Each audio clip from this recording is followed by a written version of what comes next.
And we are back on the Zero Hour with writer Zaid Jilani, who is a contributing writer at Alternet. And Zaid, I also forgot to mention before we went to break, I'm interested in the piece you wrote about Hillary Clinton, pointing out that while Hillary was Secretary of State, foreign corporations in favor of the Trans-Pacific Partnership, big story in the news right now, paid Bill, of course her husband, former President Bill Clinton, over $1 million.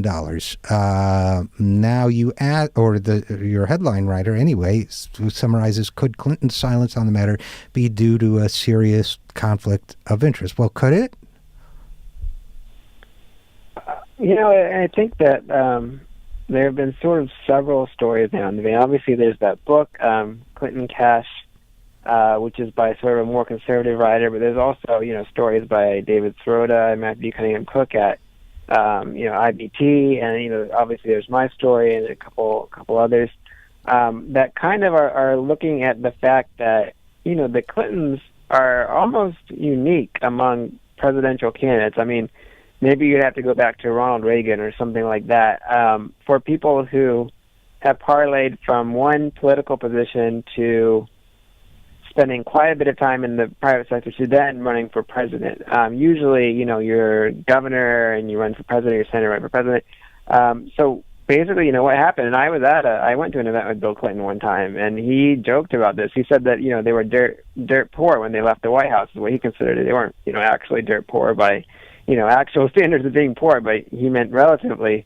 But he said that he came into a lot of money, and what he meant by that is that between the year 2000 to the present, they made almost more than $100 million, primarily from giving speeches to people. And most of that is Bill Clinton. And Hillary did a little bit after she left Secretary of State, but most of it is Bill, though.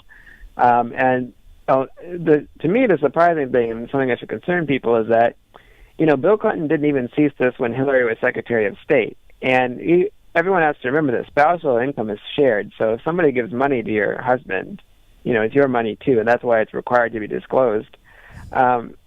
And particularly, there's a few areas that are really troubling. I mean, David Sirota just had a report that said that something like $40 million went from the State Department to companies that had paid Bill Clinton for speeches.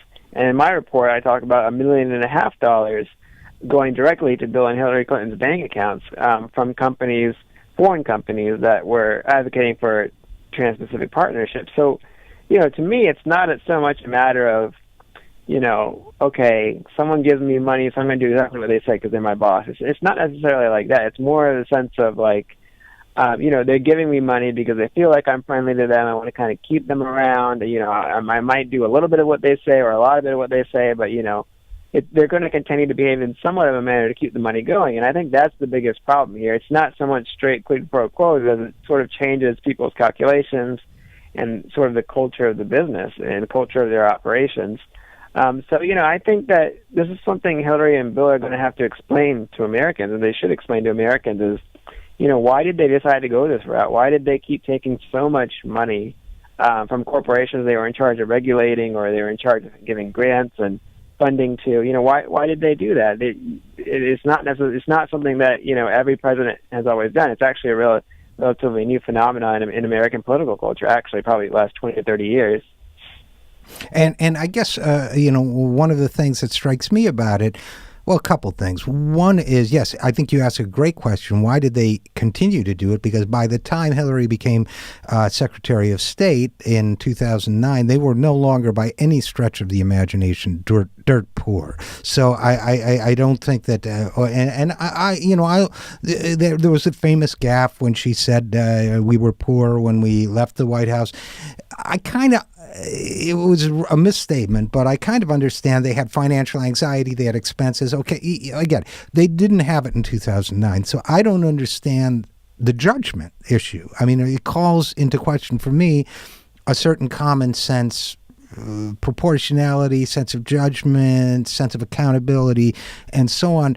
But the other side of it that I want to ask you about, Zaid, is when you bring these issues up among liberals, progressives, however you want to define broader community of people, a lot of times I find that I get attacked as if somehow I have now joined forces with the Swift boaters and the Fox News crowd.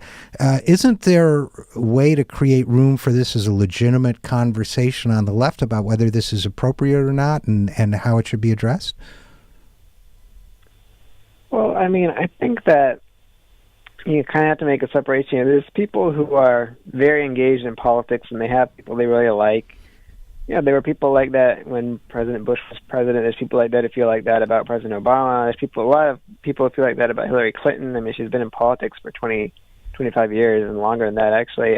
So, there are people who I think they feel very strong attachments to individuals. But, what I would say is that you have to remember, these people, no matter who they are, what political party they're from or whatever, they are public servants. And, we're their employers. I mean, we're evaluating their performance.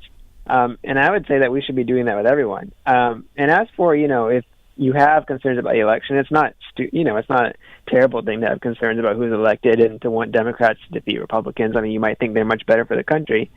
If you have those concerns, then it's not necessarily, our fault for raising these concerns. It's more, more of a fault that the situation exists, right? Because if you and I, as writers or, radio hosts, whatever, are talking about this with our meager resources, imagine what the Koch brothers, who are going to pour $1 billion into the election, imagine what they could do with these facts, right? It's the reality that's the problem. It's not the fact that we are talking about the reality. We didn't invent all these things. We didn't invent this behavior by the Clintons. For example, after Hillary left Secretary of State position, she actually went and did a couple different events with Goldman Sachs, paid events, right? Right. We don't know exactly what she said, but there were some leaks to Politico that basically said that she said that people should stop bashing bankers, right? But we don't have audio or video. But think about it. There were hundreds of executives from Goldman Sachs. Imagine if in October 2016, someone decided to record that, and they just, they put out a video of Hillary Clinton talking about how great banks are and why are we complaining about such an important part of the economy or something like that, right? I can imagine any of those things. At that point, I think we will have all kicked ourselves for not vetting her tougher, right? For not saying, why don't we, why doesn't she have some sort of coming in terms with this, or at least maybe some apology for some of Bill's speech-making behavior, or maybe we could have just gone with another candidate. So I think, this vetting process is actually really, really important, and you want to do it up front. We do it with everyone in our lives. When we make a new friend, we want to make sure our friends are good people. When we have a significant other, we want to make sure you marry the right person. You want to have a good relationship, right? We do this with everybody in our lives. So I think, it's time we start treating politicians the same way, because if we want better politicians, then we have to be better citizens, right? Right, and I think we're talking with writer Zaid Jilani, and right now at the moment we're talking about Hillary Clinton and questions about fees paid to Bill, to their common financial interest, and conflict of interest, how that might play into it. I guess I agree with everything you've said, and I've also, if you truly want progressive reform in this country, I think it's not enough to have your default position be, well, that's the best we've got. That's our team against their team. Don't criticize our team.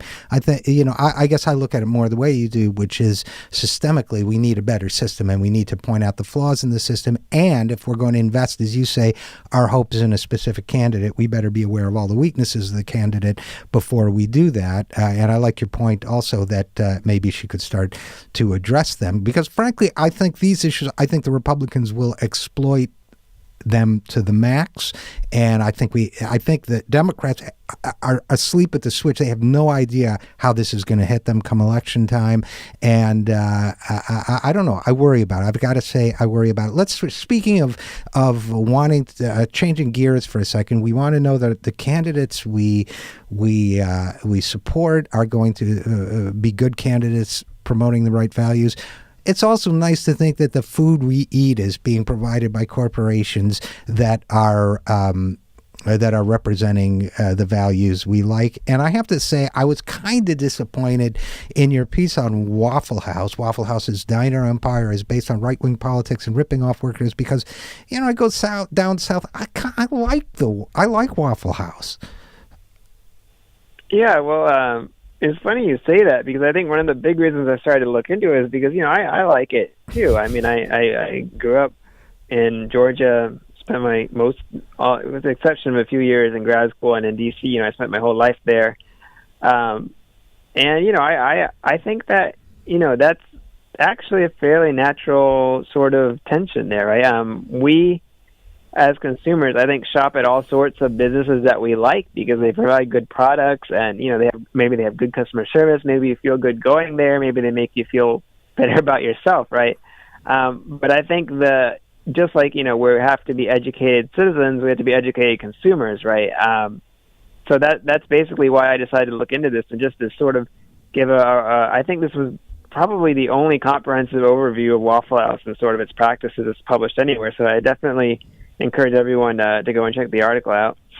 Well, I do too, and I guess what struck me is that first of all, I remember actually going to that original one in Atlanta. That's how far back me and Waffle House go, and I didn't realize it had been turned into a museum. So I guess, yeah, I mean, you talk about how they exploit workers, how they even took $1,000 tip from an employee, wage theft, disregard for employees' values, so on and so on. So we don't have to go out into it and making them sign arbitration agreements. We don't have to go into it at length, but I don't know, would you still go to a Waffle House knowing what you know now? I mean, I've put quite a bit of thought into, what is the proper response for people who want to see these practices change. For example, one of their practices is that they charge their servers $4 a shift for a meal, whether they eat the meal or not. They don't even have to eat, right? But they'll still get taken $4 off whatever they worked during that shift. That's a terrible policy, and I really never heard of anything like it in any other restaurant, right? Mm-hmm. But this is a complaint I've heard often when people work at Waffle House. So I put a lot of thought into it. Like, what is the proper response to that? I mean, I think a lot of people who work at Waffle House wouldn't want you to stop coming. I mean, they rely so much on the tips, and If you read the piece, the tips are often don't even get them up to minimum wage, and Waffle House almost well, I can't say systematically, but it seems to be fairly common practice that they don't even compensate them up to minimum wage.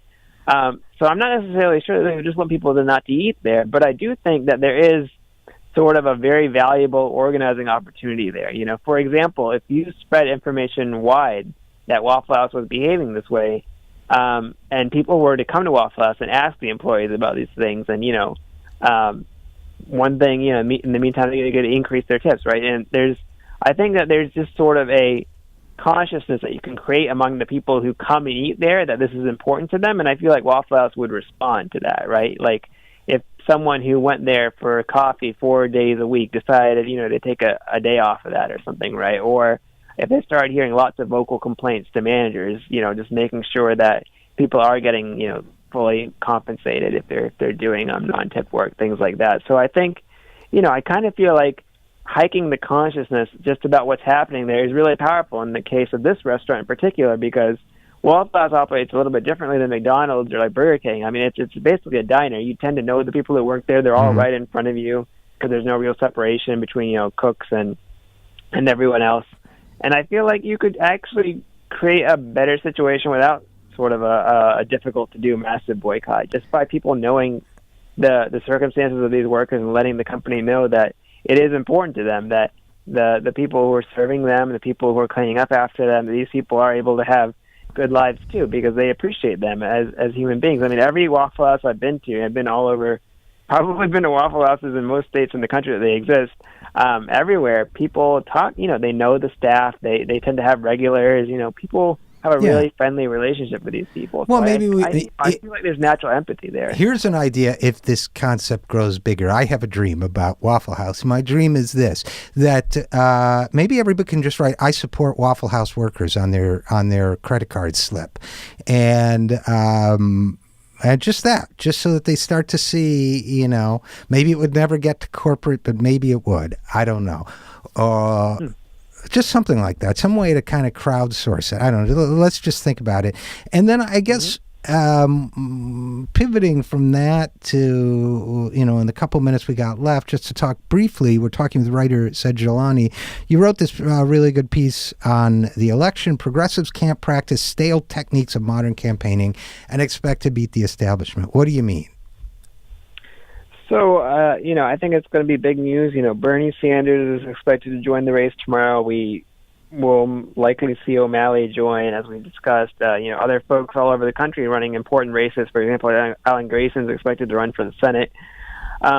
And, the question is, how do these people win? We've seen a lot of losses lately. We saw Rahm Emanuel maintain his position in Chicago, and there's several other, examples of it. How do they actually win? And my argument is that it's not just enough to stand for something different and to put out a different platform. I mean, anyone can do that and then be co-opted. Clinton can say, "Oh, I care about inequality too, Mr. Sanders, but I'm much better known than you. Have more resources. I can do more about it." Right? That's typical. But what I'm saying is that perhaps it's time for progressives to change their stylistic approach to this and their substantive campaign approach. And instead of just putting out platforms and trying to be good in debates and things, how about turning a political campaign into activist campaigns? Right? Why maybe Bernie Sanders can go to Iowa and march against Monsanto, which has a massive sort of antitrust investigation that was against it recently because it's crushed small farmers there so effectively. Maybe he can go to coal country and stand with union workers and actually be part of sit-ins and demonstrations and town halls on those issues. I think that progressives need to actually get in there and actually start fighting the people that are financing the establishment, right? And actually wage sort of smaller, multiple activist campaigns while they're waging their political campaign, because that's something that the establishment people like Rahm or Hillary or Andrew Cuomo would never do, because they don't want to actually antagonize billionaires by name or CEOs by name or corporations by name. They want to say, vague things about, I think the rich should pay more taxes, blah, blah, blah. And I think that, if we see this shift of strategy, it will bring about a lot of hellfire from the establishment. You'll have tons of people spending money against you, but then you do as, Franklin Roosevelt did, and you say, I welcome their hatred. And I honestly don't think they have much to lose if they attempt this new sort of strategy. So you're thinking of a merger between campaigning and populist grassroots activism. I like it. And I think we're going to have to leave it there. But this was a great conversation. As I said in the intro, you've put out a lot of great work lately. Zaid Jilani, contributing writer for Alternet, thanks so much for joining us. Yeah, thank you. And we will be right back after this. I'm RJ Eskow, and this is The Zero Hour.